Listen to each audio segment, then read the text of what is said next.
In 38 countries on the African continent, homosexual acts are illegal. In some countries, gays can even be sentenced to death. Many other African countries impose lengthy prison sentences. Should we condemn Africa's treatment of gays? Chris Sugden, should we condemn this? Should we be more vocal? I think in engaging with any other culture, we need to take time to find out about the background of what's going on in that culture. I've been listening to those who from Africa, and they tell us that in many of those cultures there was a history over generations of homosexual rape of young men, which has engendered huge revulsion in those societies and the damage that it did. The sort of revulsion that we would feel about the issues we were talking about in the previous debate about child wrongdoing. And so we have to understand that. I was with the Archbishop of Sudan when he spoke at the Lambeth Conference 2 years ago, and he said that in his country people were being killed because they were, his Christian people were being killed because they were associated with a church, an international church in America, which was very liberal and very open and very promoting of open gay activity. Now, first of all, we should say criminalization of homosexual acts and punishing them, that's wrong. But there are ways in which African societies, in recent times in Nigeria, Uganda, and now Malawi itself, but internally... I mean, this works in Malawi. The church takes a huge burden of blame here for the poisonous attitude. Surely, I mean, listen to this leading churchman here, the Anglican Bishop Uyo in Nigeria. This is an Anglican bishop. The Right Reverend Isaac Orama. And these comments like this are commonplace. Believes homosexuals are, quote, inhumane, insane, satanic, and not fit to live. Now, this is a leading Anglican churchman. Taking the comment of one person... Well, I could give you a list. Well, I'd like to see the list. Taking the comment of one person, it would be like taking, for example, the stance of the British National Party, for the sake of argument, as being descriptive and usual for the whole of the society. These attitudes are common, aren't they? Very much so. Clearly, on the African continent, we do have large numbers of gays who are being suppressed, harassed. Homophobic behaviour is rampant. We have situations, especially what we see in Sudan, where clearly it's been outlawed. A man could be stoned in Nigeria to death. And in Kenya, we've seen riots just because of gay weddings. Clearly, there's a change in mindsets required urgently. And more so, we have difficulty when we have leaders who are not prepared to go the extra mile and change the constitution to adopt a new form of policy. And church leaders embracing those attitudes, that's very commonplace. I mean, you know, there are lists of such incredibly poisonous, hateful quotes. They are. The church hasn't helped, simply because of their ways of doing things. They're not prepared to conform. But I think society as a whole has to change, and that comes with education. We have large swathes of the African continent of which nearly 80% are illiterate. Only when we can actually transform their minds, improve their minds exactly about what's involved with being gay, and that people are responsible, as the charity I support clearly states, that we promote gays and we assist, we ensure that they live their lives as normal as possible. It's very important that the government changes its attitude and the people on the ground understand that. Well, say you want to say something, yes? Yeah, actually, I don't think it's an issue of illiteracy. It's an issue of, it's just like what we debated in the other question. In African society, we actually have this belief that homosexualism is wrong. And it's something like, somebody like you said, okay, somebody stole, like everybody knows it's wrong. In Africa, it is wrong. No matter what we try and do, no matter what we do, because what do you mean? Most African countries... in Africa it is wrong? What do you mean? Because the African culture is based on religion, majorly. It's either you're a Muslim, you're a Christian. Most people, even if you're a pagan in Africa, you won't come out and say, yo, I'm a pagan. It's like everybody thinks it's wrong. And we actually have that belief that our society... Do you think it's wrong? To me, I think it's wrong. Davis, you're a gay man. You had to get out of Nigeria, didn't you? Yes, I'm gay and I'm from Nigeria. and its attitude, homophobic attitude, especially from the church, that led, people like me, to live permanently in the UK today. People keep saying that, what is an African culture? People keep saying that homosexuality is on Africa, and I think that that's totally untrue. Before the advent of Western missionaries to Africa, our people have experienced, they know what is homosexuality, and same-sex people, share their love. It is the Western missionaries with their conservative views that said to our people that this thing is sin, and so you do not do it. If you practice this thing, you will burn and you will go to hell. And now our people have held on to it. And they hold on to that. So I'm confused here. There's a contradiction, because Chris says that, colonial history introduced homosexuality, and now you're saying colonial history introduced homophobia. No, I didn't say it introduced it. I said encouraged it. No, I didn't say that. I said that in African history, and this is from African colleagues have said that there was generations on generations of the homosexual rape of young men as an instrument of power in society, and that they wanted to get free from. Also, I mean, what the Christian Church did, and the Christian Church has grown phenomenally in Africa, was brought a degree of order to sexual relationships. It addressed the issue of polygamy, so that children would know who their parents were, so that you'd have proper relationships between man and wife. No, I didn't say that it was the missionaries who brought this. I think what I understand from Christian leaders in Africa is they're very grateful for the Christian Church for bringing order and stability in those relationships. And those societies, if I can just finish, those societies had their ways of dealing appropriately with this matter. It wasn't a matter of being harsher with them. It would say that we have a way of dealing with it. That what is the problem at the moment is where there's an understanding of universal rights which the West feels it has the monopoly on and wants to impose on other societies. We wouldn't do this for China. That's profound nonsense. Gay people are not introduced into societies. No, it's not like somebody introduces the idea of homosexuality and a load of men think, oh, I know, I'll leave my wife for a man.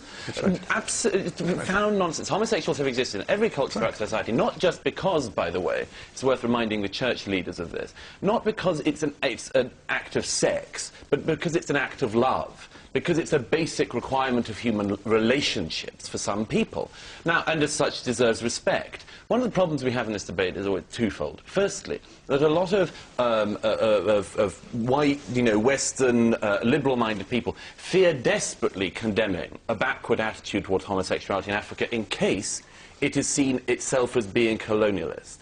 And then you have the problem of church leaders, and there are very many of them, I can tell you, because I've spoken to them and I've heard them speak, and the kind of filth that church leaders in Africa come out with about homosexuality is unforgivable and fundamentally, in my understanding, unchristian. What on earth happened to loving thy neighbour instead of not just condemning him, but saying he should be killed? This is the sort of filth that plays into basic prejudices in a society like ours and like Africa's, and the church should have no part in it. And all you can do is sit here and say that the church in America has behaved in too liberal a way. What is going to happen? How can we solve this? Either the African churches would come up to speed and African society would become more tolerant, more liberal, or the rest of the world has to go backwards. Which would you prefer? Well, it's very interesting that you demonstrate the sort of understanding of Africa that looks at it as primitive and uncivilized. No, in that one respect. In that one respect, I say. I think I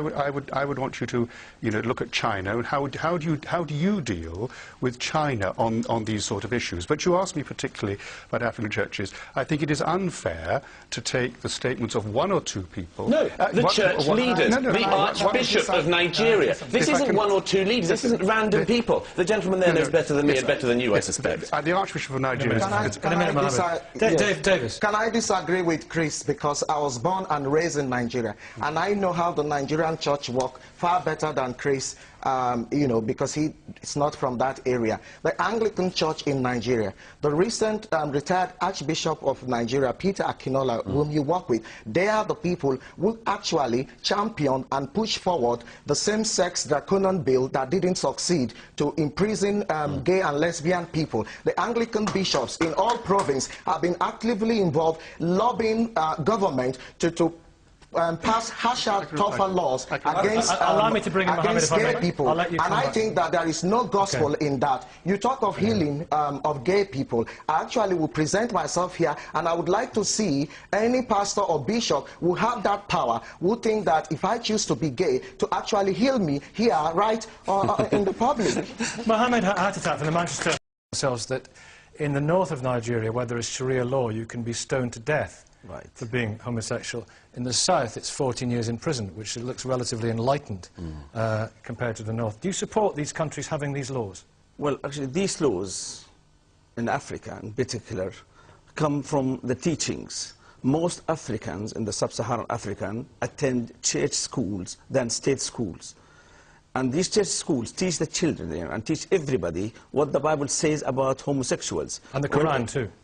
Well, most Africans in the sub-Saharan African are Christians. We're talking about Africa now. I will come back to the Quran after. I will not try to avoid this question.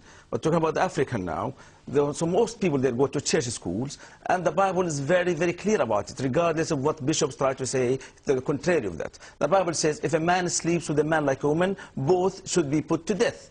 Now, we teach this to children. It's advocate on Sundays. People are learning this all the time. And then when laws are passed to condemn these people, we say, why is that? So this a whole culture of condemning the gays that has come from years and years of education and beliefs, and then we want to now interfere at the end result of it. Right? I think tolerance, understanding is Tolerance, urgently required. understanding? You see, tolerance, understanding, why don't the gays have some tolerance and have regard for the society where, in Uganda in particular, 95% of the people there support the death sentence? Why don't we have tolerance from the minority to the majority? So what should gays do to tolerate that? Well, they should Should they tolerate their own murder, their own death, their own stoning? How they tolerate it? They should have sensitivity towards what the society believes, and whatever they want to practice, it should be in absolute private. But this is done in private. This is private. No, it's in private. Nobody would know about it. No, nonsense. This is private, and this is being done, as a gentleman here can tell you, against people doing this in their private lives. You know, we're not even talking about what somebody Once like the others a know public about it, it's not display. private anymore. Well, you need draconian laws to be taken out of the system altogether. We have government, ministers, leaders Once who the are not others know being about it, acting it's not as leaders, private anymore. who need to change the constitution, and that's Why urgently should, required. the law, Mohammed, have any concern with what two adults loving each other who are not harming anyone else? Why should the law have any concern? Well, in Islam, it's slightly different, right? Although we condemn the gays in Islam, like it does in Christianity, because Bible and the Quran are originated from God, but in Islam, it's slightly different. If you do it privately, that nobody knows about it, because if people know about it, then it's not private anymore. You're not condemned.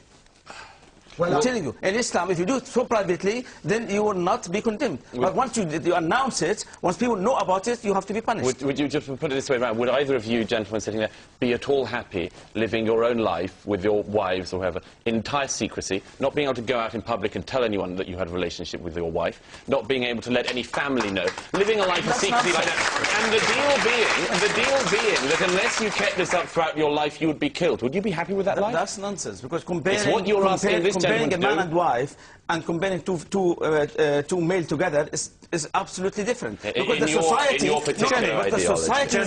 society that accepts that doesn't accept this. So this is the tolerance that have come, the sensitivity. You won't go to a place here in England and start condemning everybody, the democracy, etc. If you don't like it, get out of it. Surely this is about universal human rights. No, okay. I have to get back to the original point that I wanted to make, because Chris brought something up and it sort of sailed along and nobody zeroed in on it. One of my closest friends is Nigerian and happens to be gay. And one of the first things that I wanted to know was, why on earth does this attitude exist? Where does it come from? Was it the church? Was it the colonials? Was it more of, white people going around the world telling people how they should behave? It was not about that at all. Historically, in the African culture, there has been a huge problem of homosexual rape. The attitudes, a lot of the attitudes, we think of our modern homosexual attitudes and people should be able to do this, that, and the other. It is bred into the culture, fear of young men, young African men being raped by other African men. That's what and see, Chris is nodding because he knows he's been told the same thing. So that's what needs to be deconstructed. They need to understand, it would be, what modern homosexual life is like. But right now, a lot of the feelings that they have come from a deep-rooted primeval fear of something that was systematically done to them. And who would be, by the way, who would be best placed to conquer that fear, to educate people about that fear? Who would be better placed in Africa than the church? When you need church leadership, it isn't there. Women are raped by women are raped by men the world over. Yes. The issue about the role of the church, in Uganda, the Ugandan Anglican Church's history is that it started when a number of young princes in the king's court in Uganda refused to submit to the king's homosexual advances. What happened to them? They were bound up in straw and they were burnt. And they're the Ugandan martyrs. And that's where they become Christian and they refuse to do this. And it was Christian teaching that was precisely the thing that said this should not happen. Now, in Nigeria, and I'm privileged to be a friend of the person you mentioned, the former Archbishop and the current Archbishop of Nigeria, the church in Nigeria actually was engaged in ameliorating the laws that were before. So the Anglican Church in Nigeria has always been involved in seeing that homosexual people being punished, also being denied. The church deny our existence. The church say we are not part of them. And I think that what you people, you and your colleagues and other people would do is to stop using the government, stop promoting homophobia in Africa, because you say homosexuals need to change. And they didn't choose to be who they are. That's an abuse of homosexual nature. Ian, we'll get back to our question. Should we be doing more in the West to condemn this? And if not, why not? Is it because of that liberal cringe? We don't want to be accused of racism. Well, every human has rights, which is the charity I support. And clearly the Universal Declaration of Human Rights is what everyone has to adopt and follow. And the mechanism for controlling that are in question. A lot of countries do not sign up, ratify, and don't implement. I think those in the West have to apply pressure on African governments to conform. And change is absolutely required urgently, because people's lives have been transformed, changed, and people who are gay are being pushed to the far corners of our society. What we can't have is for people to... Because I was very pleased, and I hope I'm not the only person in this room to feel the same. I was very pleased when I heard yesterday on the news that the two Malawians who went through an engagement ceremony and for that were sentenced to 14 years hard labour, have been pardoned. Because of pressure from aid agencies. And pressure from President Obama. Yeah. You know, I think we're the biggest aid giver to Malawi, but also America gives financial aid, and we have made a difference. Elton John, his AIDS Foundation, there was a letter in... He wrote to the President, yeah. He wrote to the President, yes. And Madonna did her bit as well. And the Church of Scotland. So it's good, so we can have an influence, and we should. The Church of England, yes, go on. I just think this country is really good at pushing the nose into other people's affairs. Is that what this is about? Well, I think so. I mean, it's got a minority... We've got a minority who everybody's singing and shouting about, but the majority in Africa, they don't want it. And it's their law, right? I'm talking at the moment, and I'll give you your chance, right? What about Dubai? You just read this morning that in Uganda, 95% of the population agrees with the death sentence for gays. So that's not from Muslims or from the white people. That is the 95% of the population. Sophie Bukhari, clearly you're a religious man. You think this is a sin, but you don't think it's a crime. It's a diversion. I mean, look, Africa's got some real big issues. AIDS, wars, famine, water resources. There's some real big issues. And by focusing on the gay community and saying, let's punish these people, it just diverts everybody's attention onto a futile debate. If we're addressing this, they can send a special rapporteur to each and every one of these African countries. Is he right, though, that 95% of people want these laws? Yes, the special rapporteur can go in there. They're there to determine the health check of every nation. They can write reports, that can find its way to the General Assembly, that can force government to comply, and we can see real change. In any case, I really wouldn't try to sort out... Thank you all very much for your contribution.